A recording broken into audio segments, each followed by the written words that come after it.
Hi, Standers. This is Sheila Hollinger, and today is March 5th. It is Sunday, and this is a recording from our Zoom meeting. And if you would like to be part of our Zooms, you just send an email to admin@marriagerevealedministries.com requesting to be on the notification list, and you can join us in Zoom. Now, for Standers safety and protection, we do not record faces, we do not record their voices unless they have first given permission and said they would like to. But I just record after they ask their question, I record my answer. So that's what this Zoom is all about. And I thank you for being with us today. So, a lot of times when we get blindsided, we first start wondering because a lot of times a spouse will tell you what they come up with as the reason they're no longer wanting to stay married, they're no longer happy.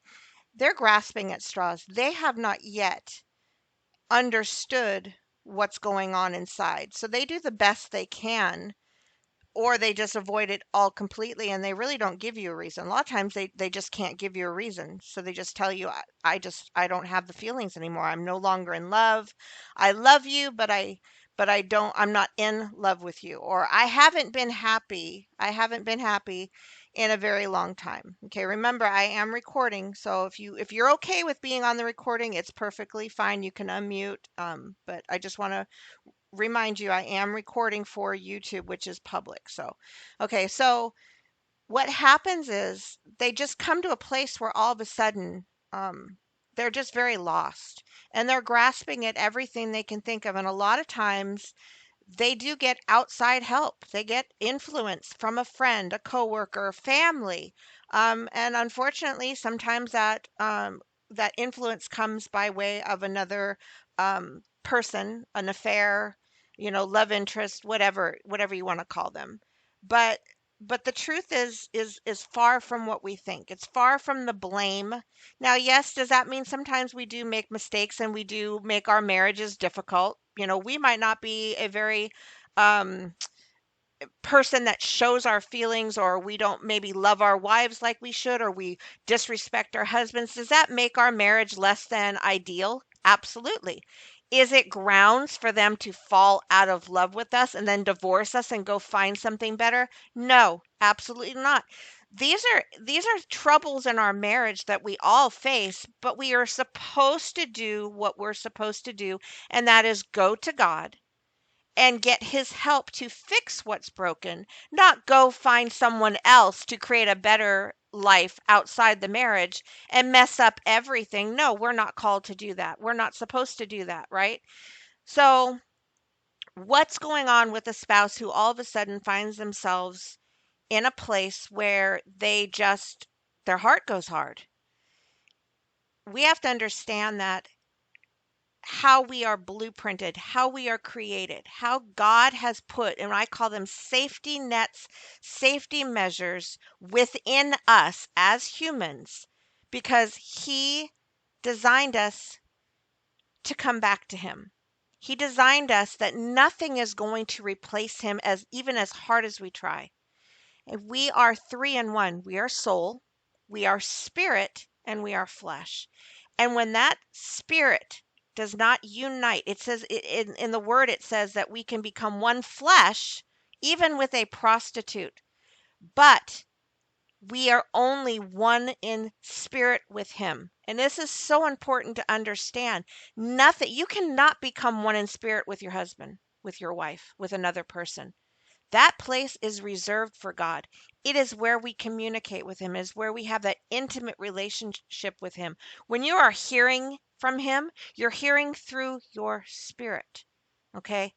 Now, when that spirit is not born again, it is not in a right relationship. When you say that famous sinner's prayer, when you get through the door of a church and they make you say the sinner's prayer, right? Some people, it's not so much of a sinner's prayer.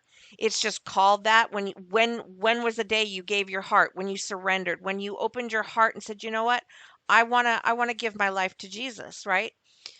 When we say that, when we become born again, some people just stop right there and they don't keep going. And the spirit while it has been born again, it stays in that like infant stage. You're still very much controlled who you are through your soul, right? Your soul, which is your soul is everything that's supposed to be surrendering, dying to flesh, dying to soul, becoming self-controlled. So your spirit, walk in the spirit. So your spirit can grow, mature, become self-controlled, become walking in faith, having a trusting relationship. We're born and we walk in our souls, right? We become everything about our souls. We're trying to find our identity in our soul, our purpose in our soul. And a lot of times when that isn't going well for us, our soul starts looking for an alternative. But the spirit is behind it saying, crying out, I need my father. I need my identity. I need my purpose. And it could be causing the soul so much unrest, right? So much unrest. Now, sometimes you have someone who really does have of a relationship with their father, right?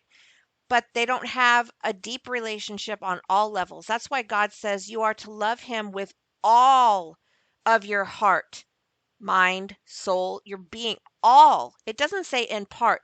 And for some people, you might say, well, my wife or my husband, they go to church. They've been, they go through the word. They know the word. They're a worship leader. Why are they still committing adultery? Why do they want a divorce? Because they didn't love God with all of their heart. Maybe they were up there on the worship team because it fed their souls and it made them feel good. And maybe they thought they were doing the right thing for him.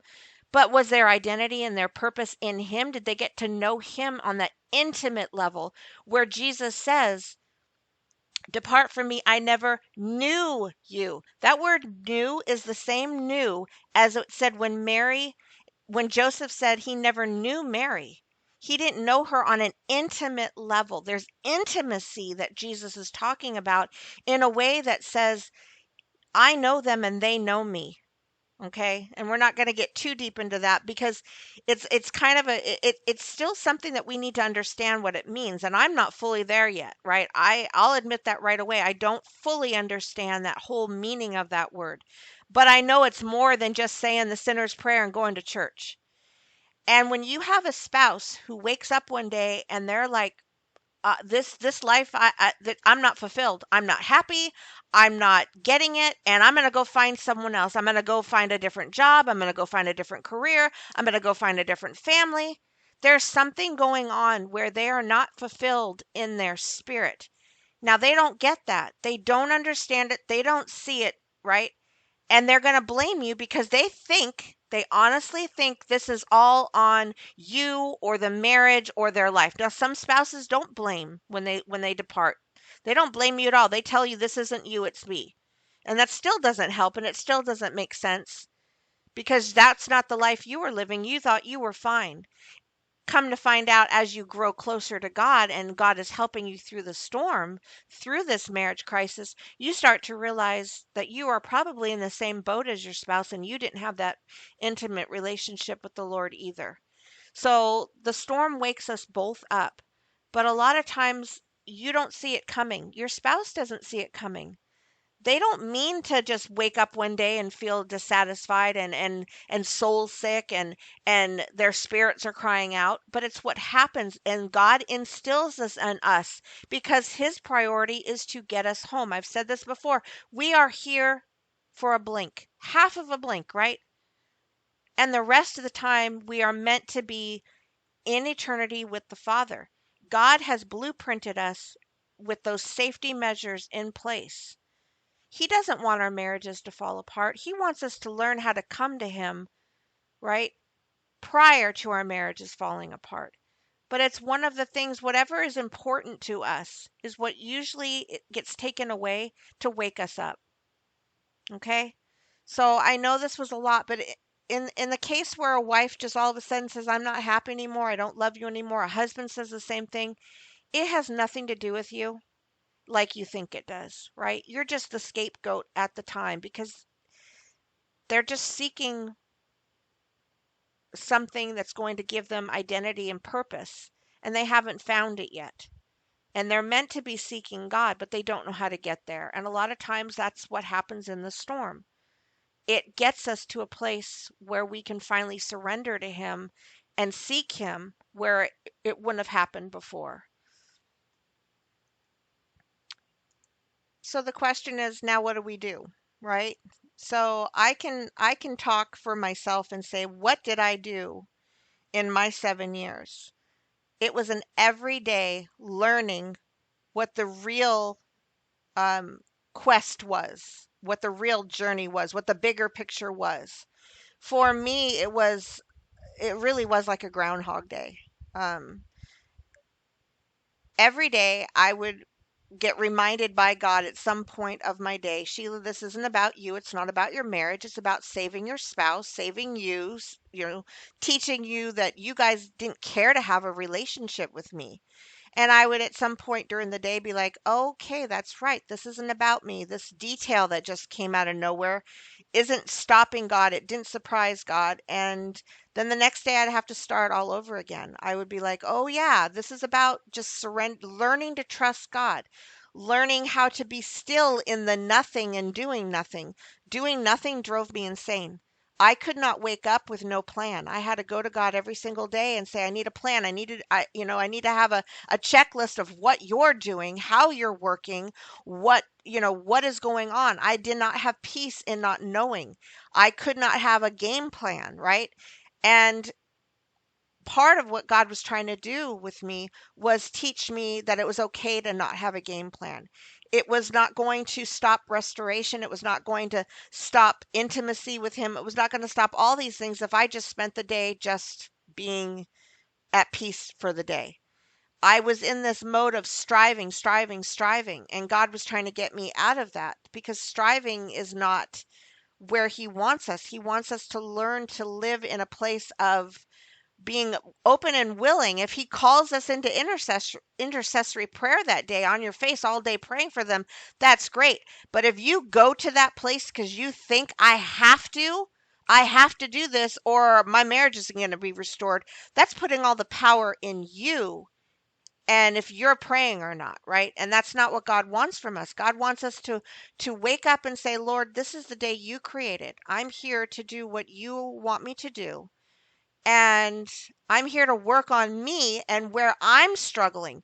If it's lack of faith, if it's lack of trust, if it's lack of obedience, if it's fear, if you focus on you and what's in your heart, a lot of times we are struggling with not letting their actions and their decisions cause us to become bitter and resentful. And that's a full-time job right there, because when they come home or you have any contact with them prior to them coming home, if you are hurt, offended, and bitter, it's going to come out in what you say. Even if you're trying to say it in the most gentle and loving way, it's usually laced with bitterness. It's usually, you could feel it, you can hear it. Even if you say nothing, the air can become thick with that. So there, we have a lot to do while we're standing, right? And that is to focus on us, our hearts, make sure we are humble, we're not walking in pride. And there's so many things that we can look for to see, because fear can take over and you could be walking in fear constantly. You can be walking in animosity. You could be walking in bitterness. You could be walking in so many different things that you don't even realize. Sometimes we walk in those things because we think we have every right to be walking in those areas. We think they did this, we have every right to be triggered. Sometimes we walk in an area of where we think we broke it, we have to fix it. And that will drive us to strive. It will drive us to constantly be in this, I have to fix it, I have to fix it, I have to fix it. Especially if you take the blame on. So there's just so many things. You need to wake up every day and say, God, we'll get to my spouse later. Today I need to find out what I'm not seeing, what I might be entering in, what I might be walking in. I might be walking in fear, or like I said, walking in this, I'm the blame, I need to fix it. So starting your day off with just, God, I trust you, Lord. I trust you. You are going to take care of my spouse. And today I'm going to fix my eyes on you. I'm going to focus on you and I'm going to do the best I can moment by moment. You don't have to pre plan your whole day. Sometimes you just have to pre plan the next hour. Okay. So some of the times when we have a spouse who has a child with the other person and they're home with us and we are trying to pick up the pieces, we're trying to rebuild. Sometimes we can get into a cycle of where they are feeling guilt and then shame. They're feeling all these emotions. And sometimes we as standers could also be walking in a place of we haven't accepted what is now going to become the new norm, right? Because when they have a child with that other person, there is no walking away, cutting all ties. Now there's a child involved, and the husband or wife has to communicate with that other person. And sometimes just that fact alone can make us hold so tight to the anger, to the pain, to the I don't want to embrace this, I don't want to accept this. I am despising this place that I am now in and I just can't do it. Now, when I say cycle, sometimes what happens is because we are in that place, we hold on to that maybe out of fear, maybe out of worry. If I let my guard down, will they go straight back to this person? They did it before, maybe. So and sometimes we hold on to that, right? And it's not so much of a forgiveness. It's just it's not even about forgiveness. It's just this place of honest to God, can't believe this is my life now. And there's nothing I can do about it. There is a child. There's a child, and I cannot believe that this is happening. And your spouse sometimes knows, and they feel awful now that you've been put in this place. It isn't what they intended, and they don't know what to do. They don't know how to make you feel better. And so this like hangs over the two of you. And it torments the both of you day and night. It robs you of being intimate with your spouse. It robs you of your peace. It's like on your heart and your mind every waking moment of the day. This is my new life. I can't believe it. I can't accept it. I can't embrace it.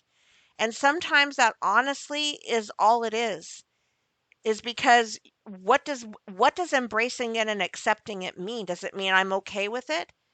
Sometimes you have to get with God and you have to say, I'm not okay with this, but if I don't become okay with it, it is going to destroy me. It's going to destroy my marriage. It's going to destroy us as a couple. I have to fully embrace that this is it. This is a child now. God, you have to show me and help me learn to love this child, right? And it's not easy. And it's not, you said you haven't even seen a picture of this child. Maybe you need to start with that.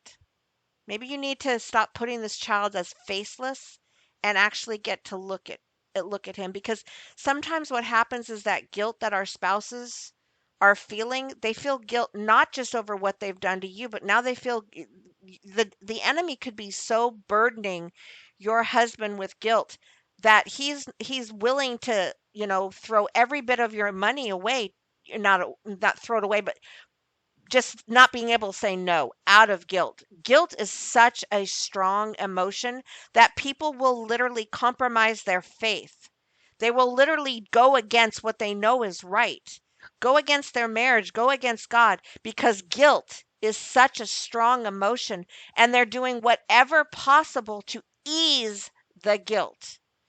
And so you might have a budget and he might be blowing through that budget because it makes his guilt go away, even for a moment. Never underestimate what that guilt does. It's not, I lived under guilt.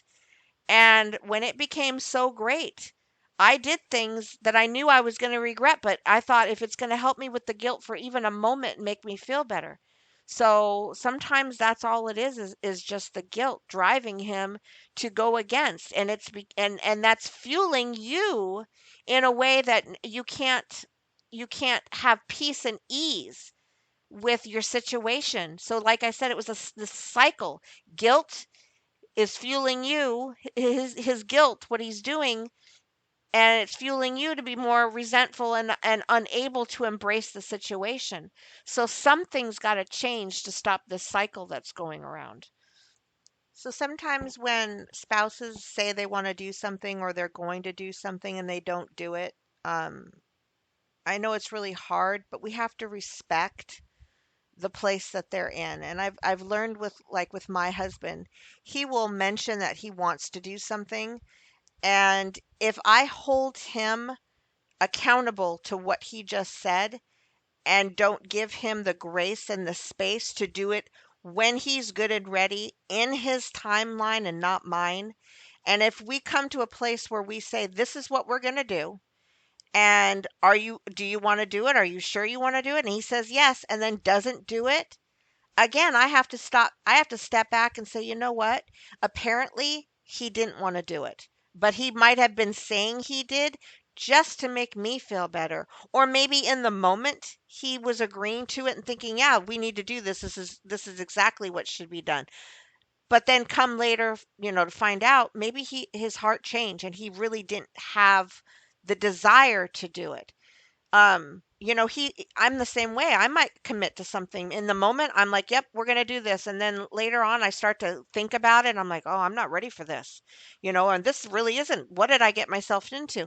You got to have grace for someone when they're not. There's a lot of times there's flaws in people where they can't follow through. There's fear of man. And like we were sharing with the guilt, if there's guilt, someone that is guilty will agree to anything if they think it's going to help someone else, even if they don't want to do it. They might be guilt ridden to agree to it. I have to agree to it because my guilt is telling me I have to. I have to give you everything.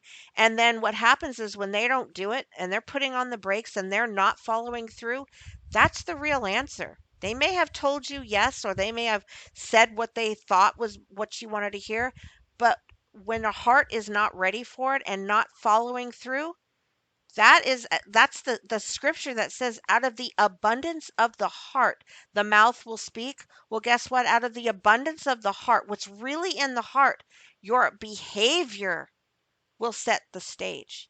How many times I've said I want to go on a diet, but my heart, I may have said it with my mouth, but my actions, my behavior, no.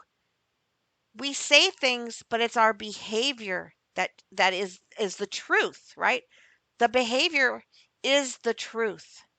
So someone can say I love you or I want to do this or but the behavior shows a different story. The behavior might say I'm not ready.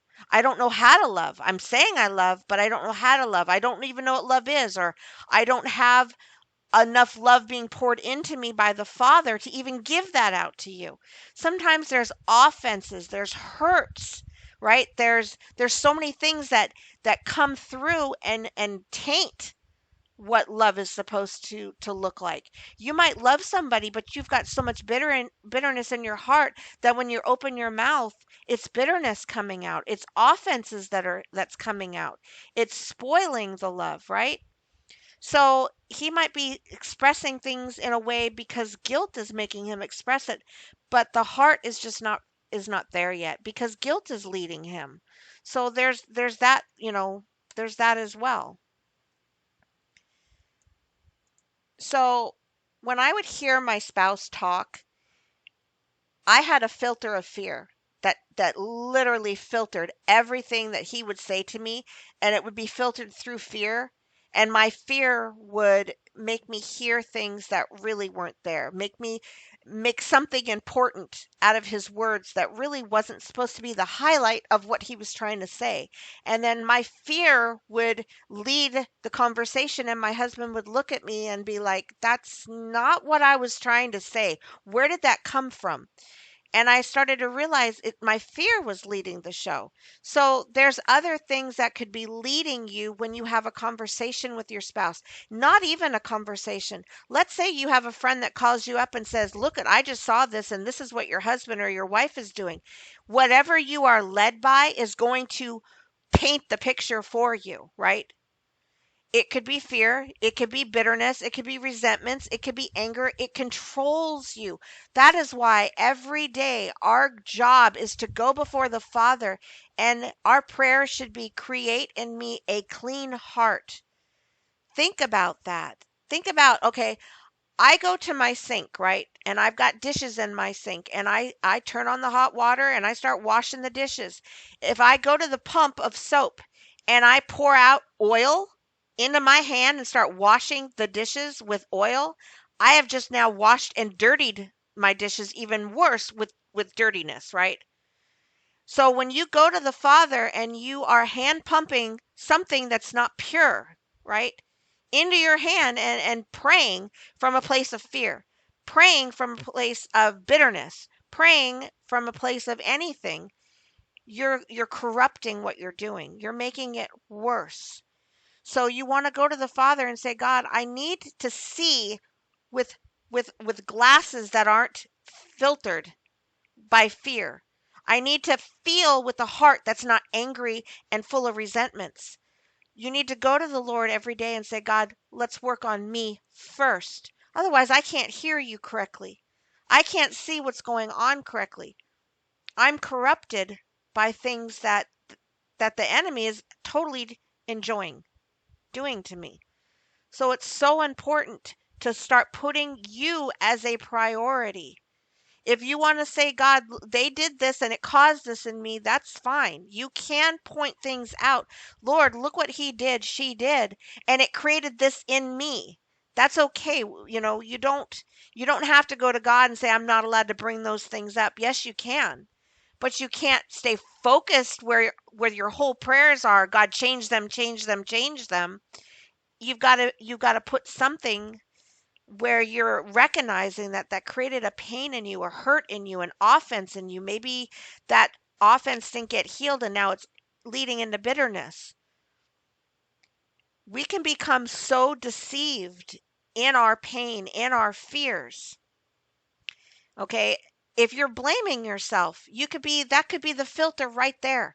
You're being condemned day and night. You're walking in guilt, you're walking in shame, you're walking in condemnation. That could be a whole nother filter that you don't even realize is going on. Especially if all of your moves after that is trying to make yourself better to win them back because you broke it. Now you have to fix it. I did that for a while in the very beginning of my storm. I literally took all the blame on myself and then walked in this place of fixing me, fixing, but it wasn't real. I wasn't really fixing myself. It was just superficial fixing.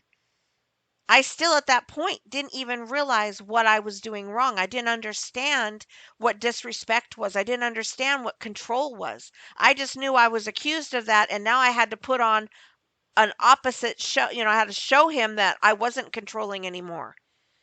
But it wasn't helping me at all. It was only hurting me because then I was becoming more and more upset you know, about things and harboring more resentments and stuff. So,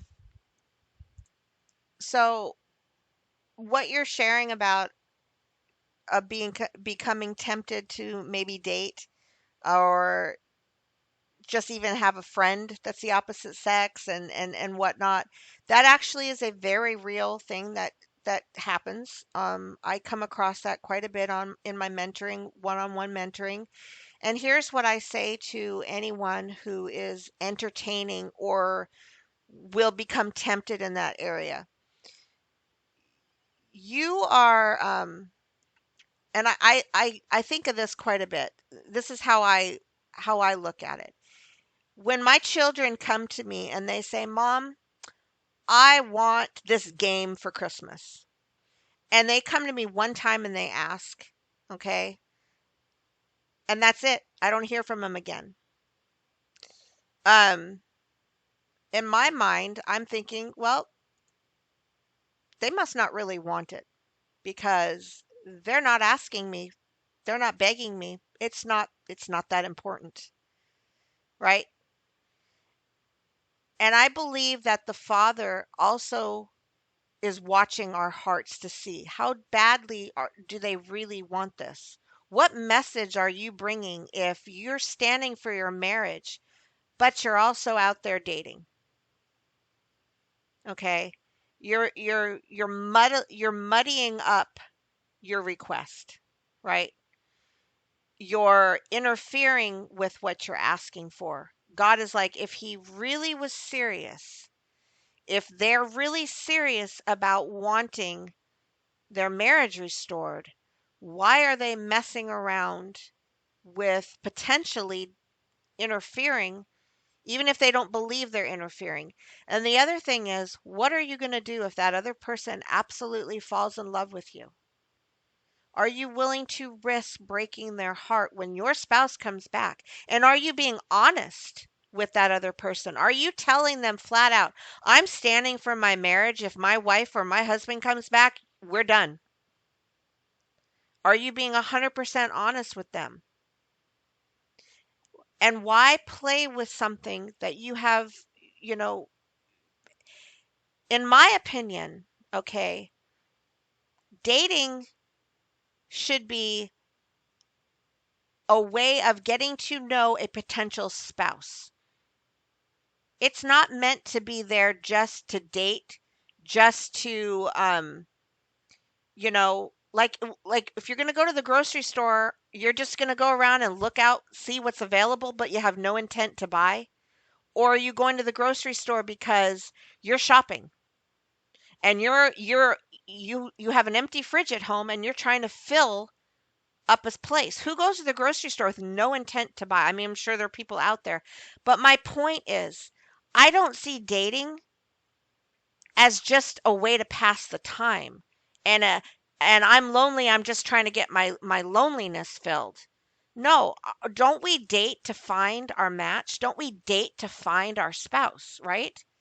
I mean, I haven't dated. I'm 52 years old. I haven't dated in a long time. So maybe I'm wrong with this, but I don't get it. Dating to me should be because you are available for marriage.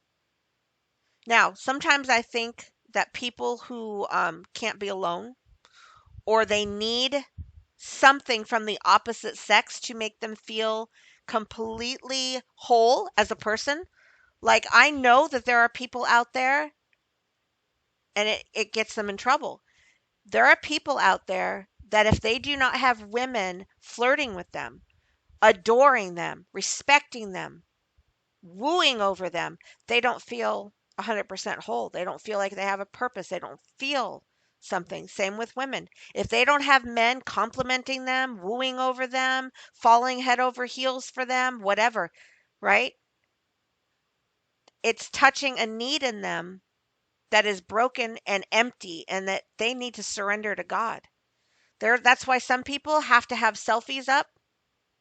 They have to show too much exposure of the flesh. There's needs in them that's not being met, that gets met by the opposite sex. And these are dangerous places to go. That's an unsurrendered place, an unhealed place in someone's heart, that they're looking for approval from the opposite sex. And this is an area that if that's you, if you're constantly seeking from the opposite sex, it's an insecurity in you. And guess what? If you're married and you're not getting that from your spouse, being restored isn't going to help either. And you're still going to keep going to the opposite sex. Sometimes it happens in the workplace and you don't even realize that you're getting those needs met. It's an insecurity. And those are dangerous places that the enemy can take advantage of. Because insecurity isn't meant to be fixed by people. And insecurity is you and God. You have a place in you, that's saying, God, I haven't figured this out yet with us. I haven't figured out where you fit in this place in me, that's making me go to people to get that need met, where it's actually something that's broken in me that I need to get fixed with you. I don't know my purpose. I don't know my identity in this area. And it's just easier to get that need met. People make me feel better about myself instead of me knowing enough about you and who I am to you. Maybe it's you just don't know how important you are to God. So important to Him. So you run to people so you feel important because you're dying inside because you feel so unworthy or so unimportant. And we go to the opposite sex to make us feel better. And sometimes it's a job that will do that. It's not even people. Sometimes our insecurity, we need to feel so good about ourselves. We'll run to a job, we'll run to our hobby, something out there that says, wow, you are good.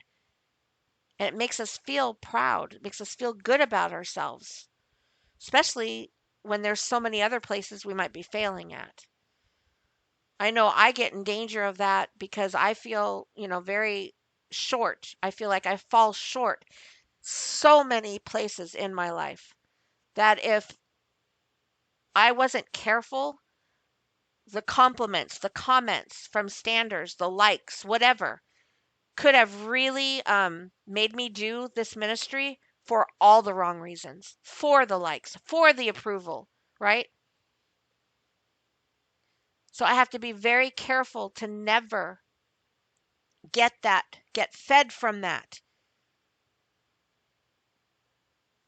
So I hope that made sense, that you've got to really look to your heart and say, why would I even be toying with another person's heart? Why would I be telling God, I'm standing for my wife, I'm standing for my husband, but I'm lonely, so I'm sure you'll understand. I'm just trying to fill this void. Sometimes another thing comes in where we will go on a date, and that's because we're very upset. Why does she get to go out?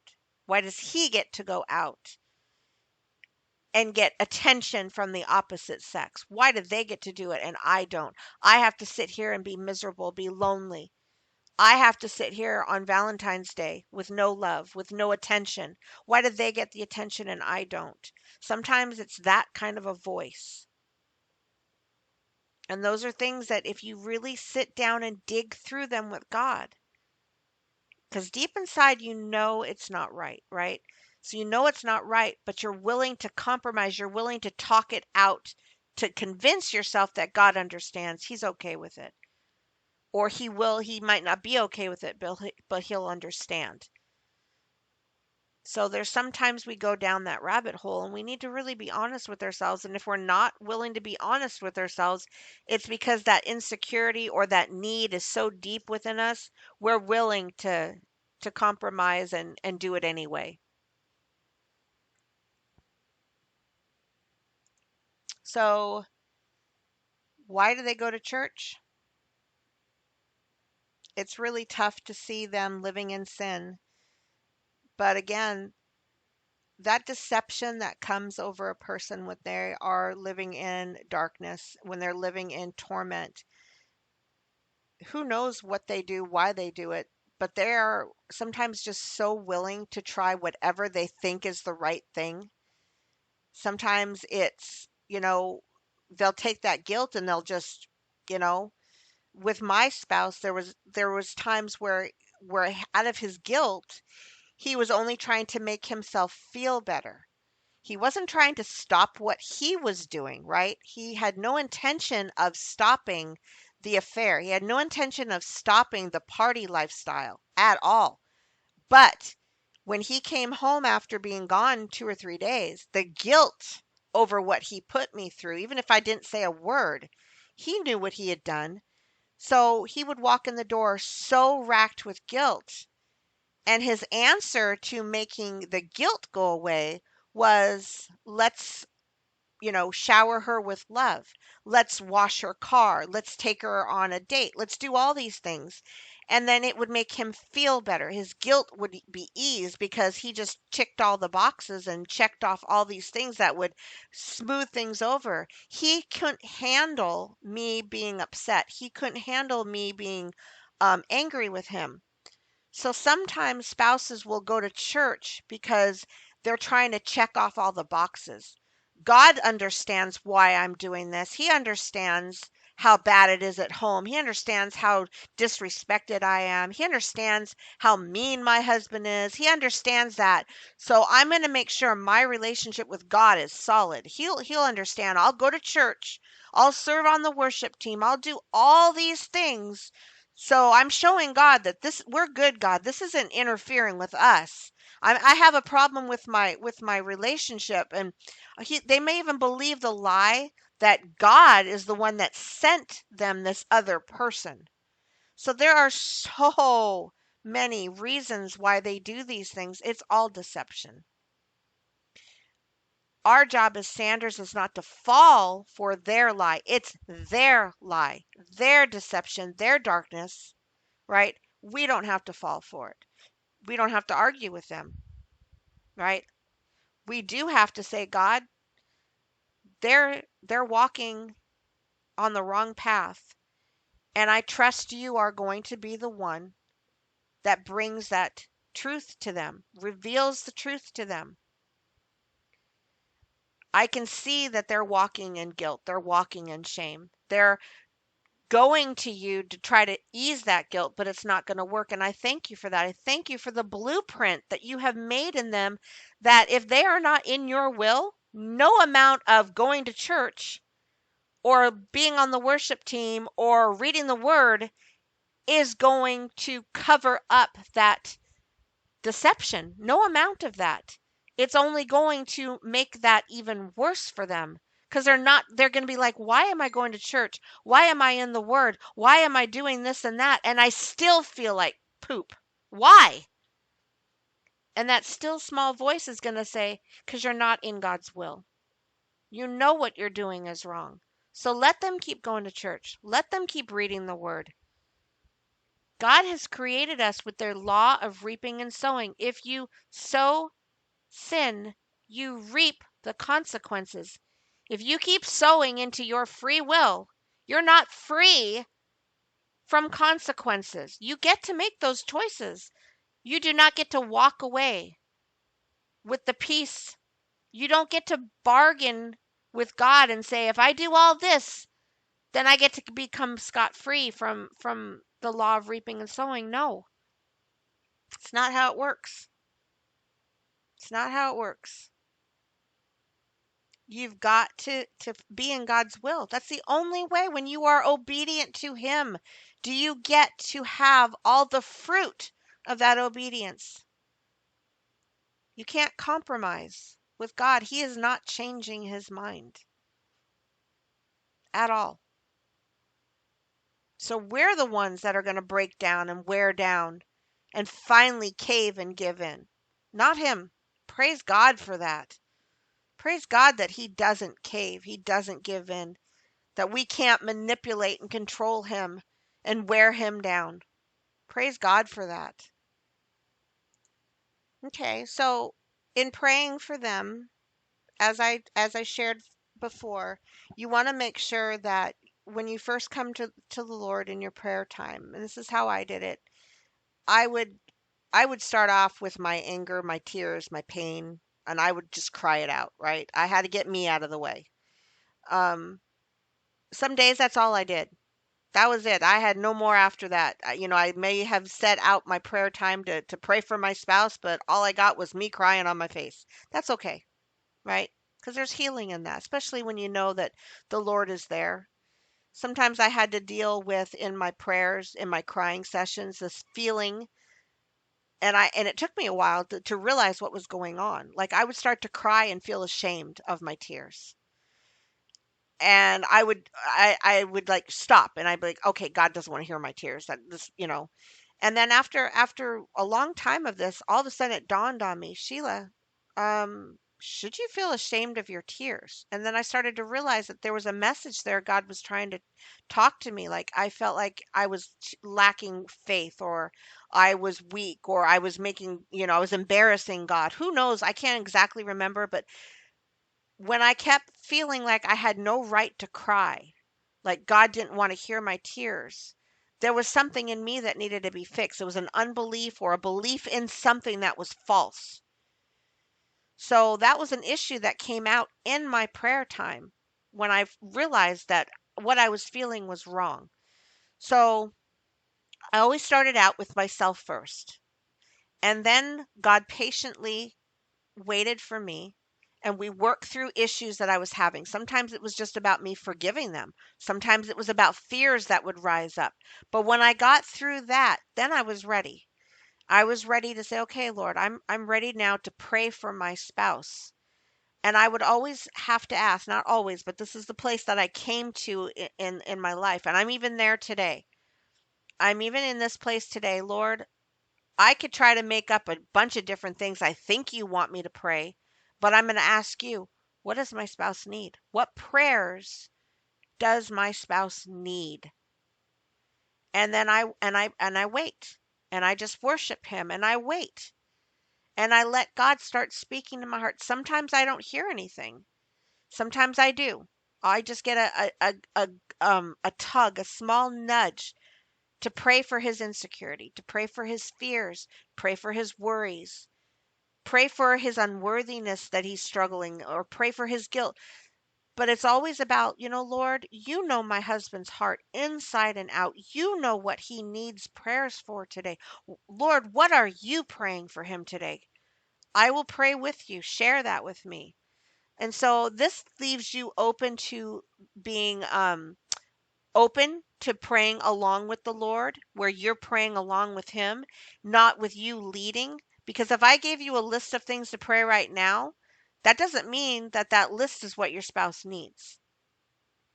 It just means that Sheila said I should pray this, and that's what I'm going to pray. It would be better for you to grow that communication with the Lord where you actually hear the Lord sharing with you. Some praying for forgiveness, praying for past wounds to be healed.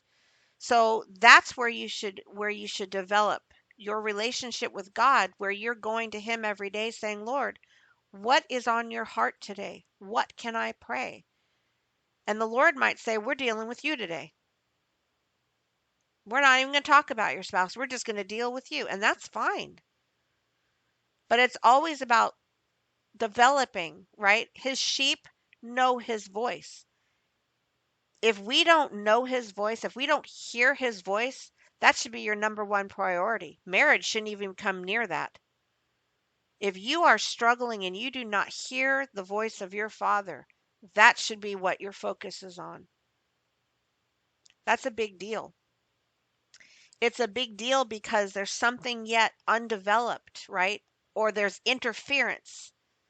Sometimes there's shame in us, there's unworthiness in us, there's areas, maybe we're angry at God, whatever it is, or we have doubts. We hear it and we just discard it because we think that's me. That's my voice. That's not God's voice. Sometimes it's simply that we're just not mature enough yet to have recognized his voice. So if his sheep know his voice, right? If our whole existence is knowing the will of the Father, how the heck are we supposed to know the will of the Father if we open the Word and we don't have a clue what he sounds like when he's speaking through his Word to us? And we're just always in a place of, I don't know if that was God. That could just be my own heart's desire. That should really fuel you to be like, you know what, Lord, my priority right now is that I hear you and that I understand when you're speaking to me and you're leading me. That should be a real priority. Men are so blueprinted about respect, right? If you ignore them, if you refuse to talk to him, that is seen as disrespect.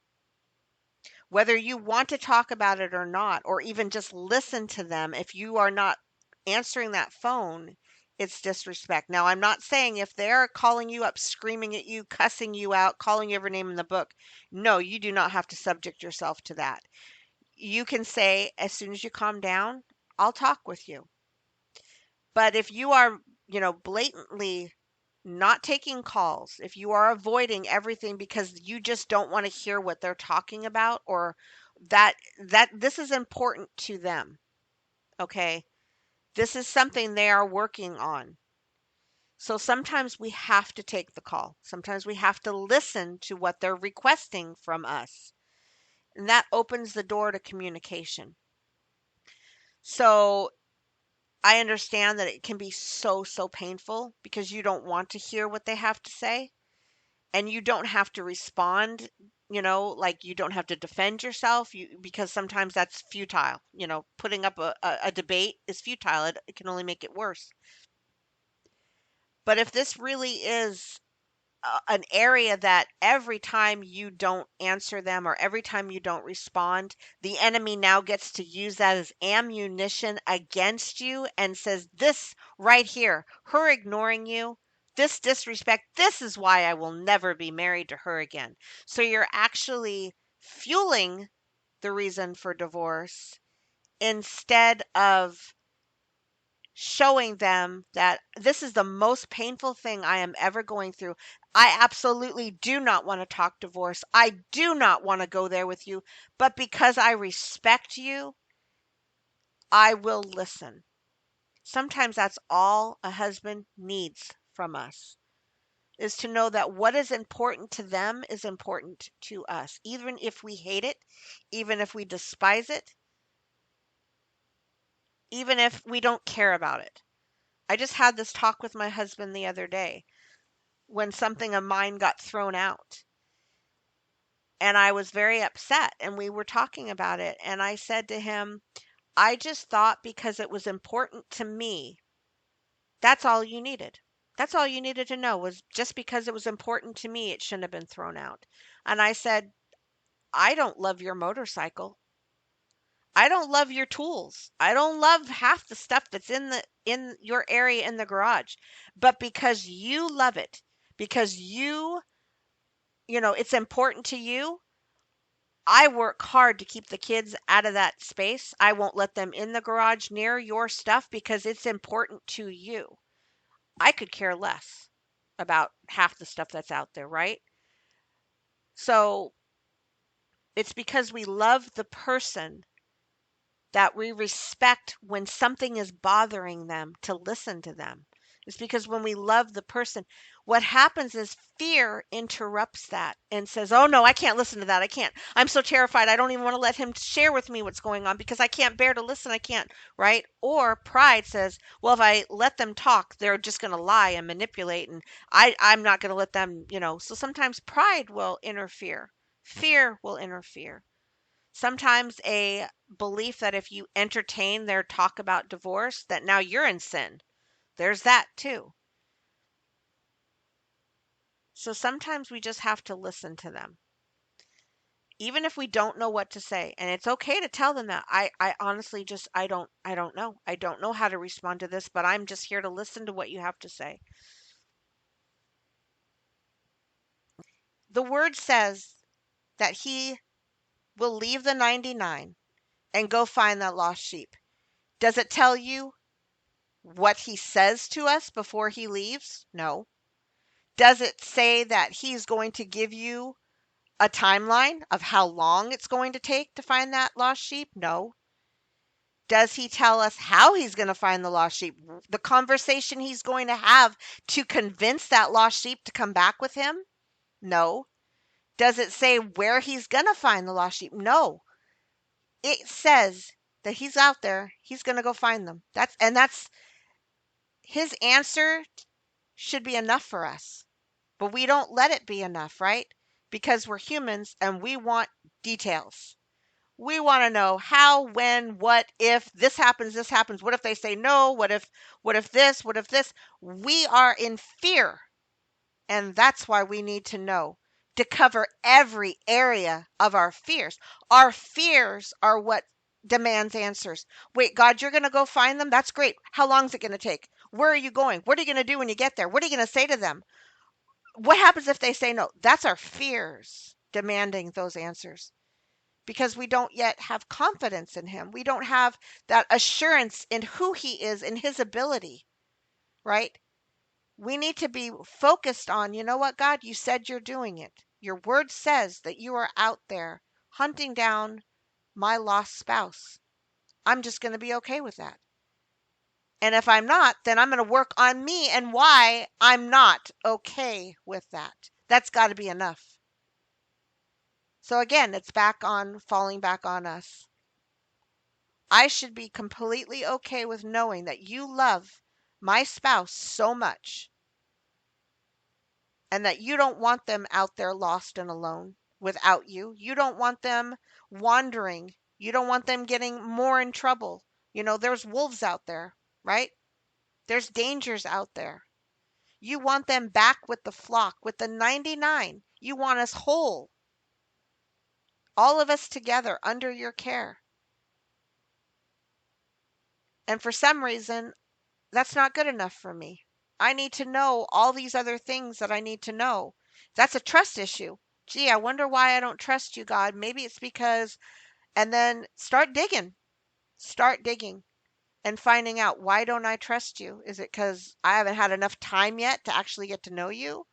Or I've been doing things on my own for long enough that I just trust myself more? I've always taken control. I've always figured things out on my own. I've never actually needed God like I need him now. I've always been able to persuade people. That was me. I was a really good debater. I was a really good talker. I didn't need God until I couldn't do it anymore. Until I met something that I could not talk my way out of. I could my talk my way into. I could not convince somebody. And then I started to actually turn that around, and I started to do that with God. Try to manipulate God to get me what I wanted. And I found out real soon after that, I was completely helpless, completely at the mercy of God and my spouse. I couldn't convince God to do it on my timeline. I couldn't convince God to stop the pain. I couldn't convince God to do anything other than show me that he loved me. And that's only because God was already convinced he wanted to show me that he loved me. God was already on the same page with me. It was his page. He was just trying to get me on his page. A lot of times we're trying to get God on our page. But God was like, Sheila, I want you to know who I am. I want you to love me for me and not love me for what I can do for you. I want you to trust me even when things are still going completely wrong. I want you to trust me anyway. There were so many things that God was trying to turn me around and get me to understand him about. That's our journey, guys. That is our journey. Recognizing when we're a mess and we're trying to convince God to do certain things certain ways because you know, we think all these questions have to be answered. Again, living with your questions unanswered are one of the hardest things. And you will not believe some of the measures that we will go through to get those questions answered. Because we're not willing to say, you know what, I don't have an answer for this. And guess what? It's okay. I can live with I can have peace in the place where I don't understand. For some people, that drives them literally crazy. And there's no peace in that for them, but there can be. The peace doesn't come with what you think it comes from. It comes when you surrender that question to God and say, you know what? I don't know the answer to this, but you do. And that's all I need to know. You know the answer. You know why. You know what you're going to do about it. And you don't have to tell me. And I'm okay with that. When that comes, you've crossed to a place of trusting the Lord. Some people get to that place not because they trust God, it's because they've just completely given up and they have walked away and they no longer care anymore and they no longer want restoration and they no longer even asking God to restore their marriage. And that's not a good place to be. Let me go through some of these questions. So some of the reasons that spouses don't want to communicate, and that is in a reply or response.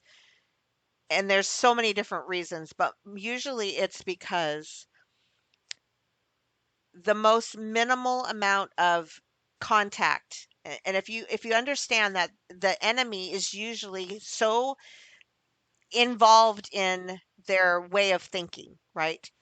If they show any type of response that they can be misconstrued as kindness, the enemy might be saying, um, do not reply because she might take this the wrong way and might get hope. and you don't want to give her hope that you're going to get back together. Or it might cause an argument if she takes it the wrong way. There might be an argument if you've been one that has had arguments in the past. There's so many different ways that the enemy can put in little things. Sometimes spouses are just flat out afraid. They're afraid if I say this, it's going to be taken wrong, or if I say this, it might be understood as encouragement, or I don't, or sometimes they just don't want to be bothered. There's just so much that can be heaped on. And then another thing, if there's another person, they know that that other person is watching every bit of communication, and they are in this place of, if you dare even talk to her or if you say anything back, there's that. They don't want to rock the boat. There's that kind of a place that they live in. But then there's another type of communication where condemnation comes in. And the moment they even get that notification, before they even read what you have written, condemnation sets in. It's a slap in the face reminder of, look what I've done. Especially when you have children, that many children, they know they've abandoned their post because God did not create them to be that type of person. Men are created to build kingdoms, stand by, guard, defend their kingdom. They're not created to walk away, abandon it, leave it to the wolves to be destroyed, unsheltered, unprotected, and go create with someone else. God did not create them for that. And when they do that, they are open then to being beaten and condemned greatly by the enemy. Who knows how a man was created, right? So you've got that. The moment that notification pops up and says, I get a text, or that ringer goes off and says the wife's calling, condemnation is right there to destroy them and defeat them. At the same time, fuel them to keep going and doing what they're doing. The enemy loves to play good guy, bad guy, right? With these, oh no, you deserve to be happy. You deserve. But at the same time, how could you do this? You're not a man. How could you abandon your family? How could you abandon your children? So it's not just one voice, it's many voices. There's turmoil going on. And I don't know about you, but when I have a cyclone of turmoil going on in my head, I shut my phone off, right? I ignore those texts. I can't deal with I can't even process through all of that garbage. I just avoid it. And that's why they go silent. That's why they avoid. That's why they give you the one line answer. Yep. Nope. Okay. Don't you hate those? That's so much of a statement right there. That little one liner. I always know when my husband's upset. Either he's super busy at work, but if I get that one liner, it interferes with my security still to this day. Because I lived in it for 7 years where I got that one liner. If I asked my husband a question and I got a yep, and it always indicated something was going on in my spouse when I got that one little line. And so our insecurities will go crazy sometimes. But there's just too much going on. And again, we have to understand that this is the chaos they're in, and it was designed, right, to keep them from the rest, from the peace, from that happiness that they're seeking. You're never going to have that rest and that peace and that happiness while you're living in sin, while you're living apart from God's will. And praise God that He designed it for that way. So when they don't communicate the way we want them to, we can start coming up with answers, right? We can start filling in the narrative to try to understand. Sometimes God will tell us exactly what's going on to help us understand, and sometimes He won't. And it's okay to not know all the answers, right? It's okay to say, I don't know why he's going no contact. Maybe he's still angry with me. Maybe he's still walking in unforgiveness. Maybe it's shame. Maybe it's guilt. It could be so many different things. The only peace that we're really going to get is all I know is this is not God's will. And that should be enough for us. It's not God's will that a husband is not communicating about their children. It's not God's will that a husband is not home. It's not God's will that a wife is not communicating, is not home. And that should be enough. If God's not okay with it, that's what matters more than my spouse is okay with. Some of us get so stuck on the fact that we think our spouse is completely happy and okay with where they're at. No, if God is the one that's is not happy with it, not okay with it, that's all we need to be focused on. Because then we know, guess what? If God's not okay with it, that means he's working to do something about it, right? That's what our faith and our hope and our trust should be in. That when God is after that lost sheep, he leaves the 99 because he's secure. He has confidence in us, right? He has confidence in the 99 that are on the hill, grazing peacefully. There's no danger. He's secure enough and confident enough to leave us to go after that lost one that is in jeopardy. And that's what we have to put our hope and our faith in him and his ability. So again, it's all about taking these things before the Lord and saying, God, I'm getting caught up in the questions. I'm getting caught up in the details. I'm getting caught up in why. And this is kind of robbing me of just saying, you know what? I'm okay. Sometimes you just have to pep talk yourselves and say, I don't get it. And this is the place we're at now, but it's okay. God's working on that. God's going to change it. Okay, we have another what slander is. Slander is not that you know, slander is a heart motive. I read something recently about someone says it's not slander if you're telling the truth. Yes, it is. If telling the truth, the purpose is to bring shame down on another person's head. If you are telling the truth as a teaching moment, as a helping moment, that's not slander. But if you are telling the truth to take revenge, if you're telling the truth to hurt someone else, if you're telling the truth with a motive that is not pure, with the right motives, that's slander. So when I talk about what I'm talking about in my ministry and I use what I go through with my husband, I'm not doing it to slander him. I have to make sure my heart is pure, that I'm motivated to help, to expose lies, to use it as a teaching moment. And I believe that my husband is okay with me sharing situations like this because he knows that I'm not motivated to slander him. He knows that I'm not motivated. And this isn't because of me. I believe it's because God has put that in his heart.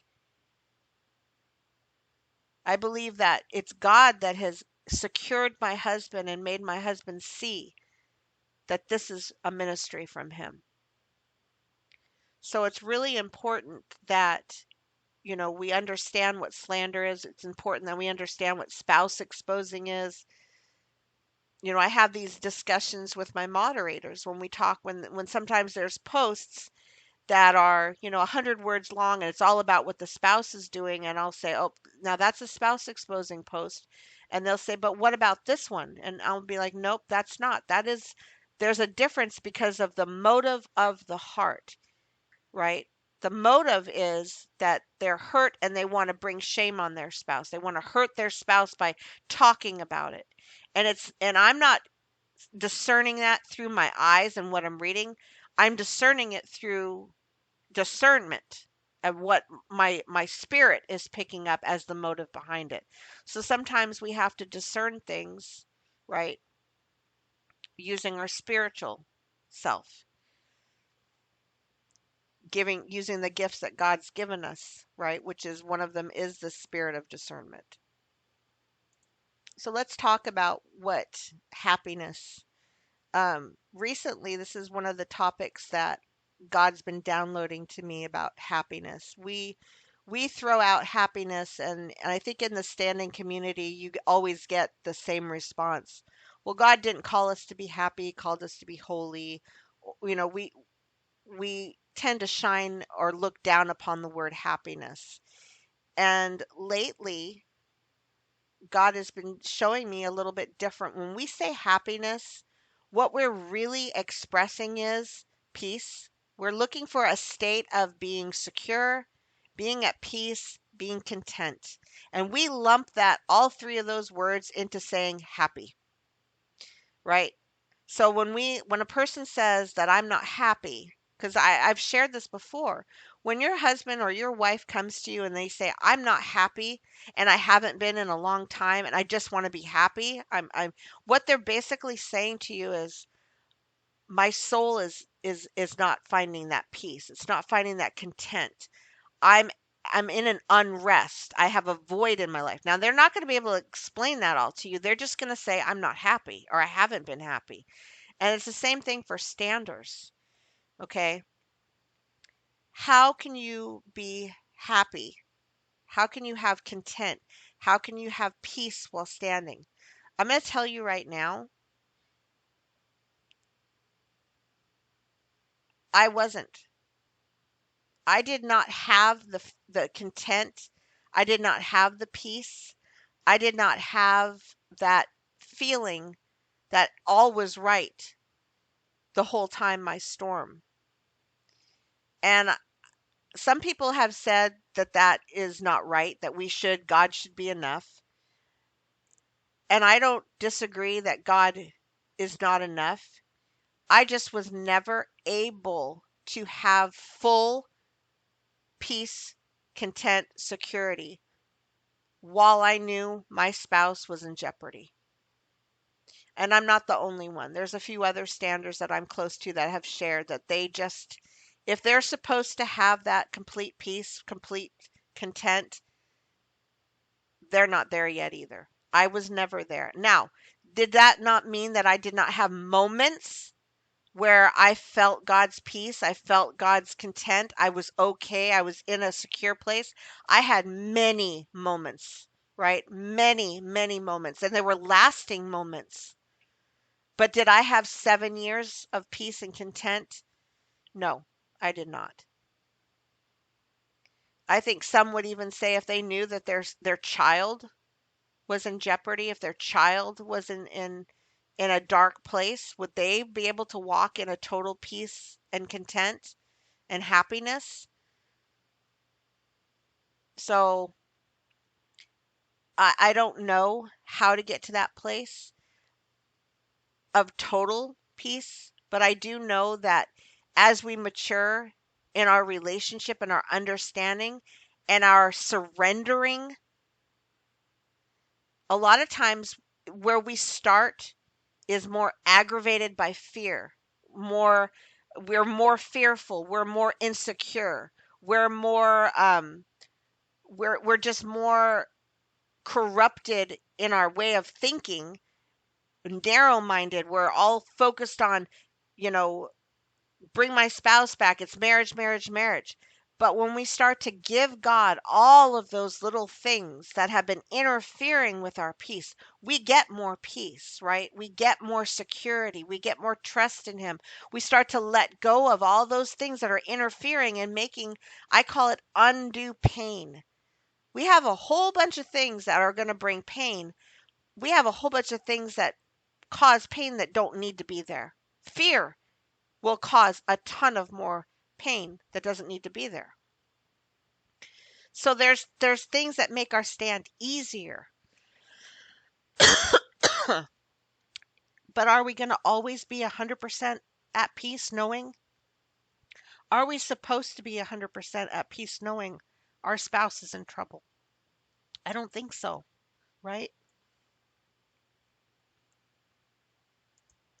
Last week someone made a comment about how their child is very depressed and waiting for daddy to come home, and they wanted to know how to help their child. And so this is what I would say to them.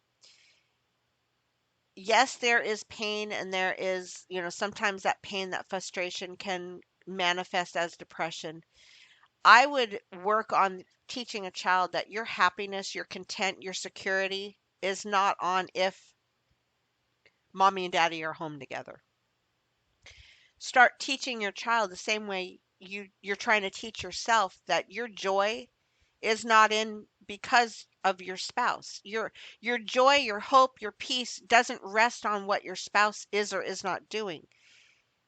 Your joy and your peace and your content must rest on who the Lord is and your relationship with him. And this goes in alignment with what I was just talking about finding your happiness and your content. The main part of that should always come to where it is in the Lord.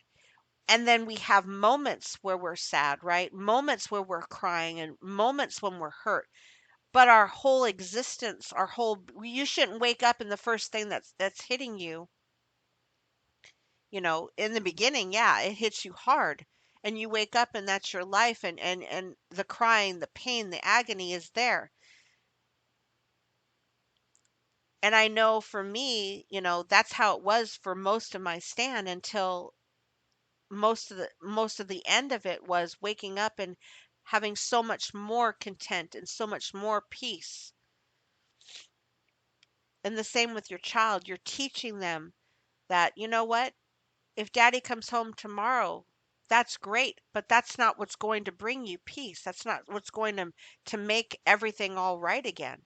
That's putting all of the hope and all of the power in the hands of a person and their actions. Because just as easily as they can bring that hope and that peace, just as easily as a restored marriage can bring all that, it can take it away.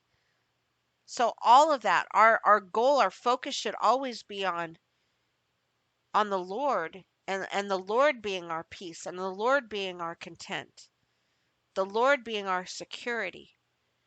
And that is, again, what comes with getting to know him. So how do you help your child heal?